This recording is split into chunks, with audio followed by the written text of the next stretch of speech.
we were told that we probably would not see a decrease of school funding greater than $150 per student.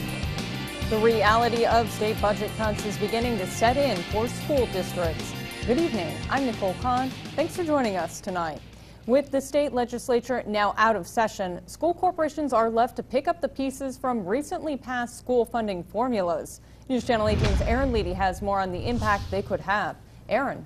Nicole, good evening. Formulas released 2 weeks ago when the legislative session ended are forcing superintendents to take an even harder look at their budgets. More or less money is available depending on a formula a corporation received.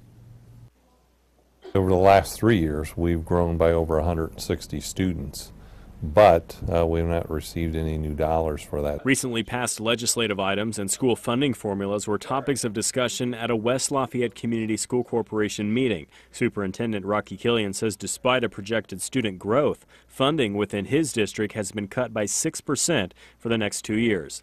The funding formula is showing a growth in our student population internally, but yet we're seeing a decrease of approximately $368 per student. That's about a $500,000 loss in state revenue, and if the projected student growth isn't met, the loss of funding could be greater than that.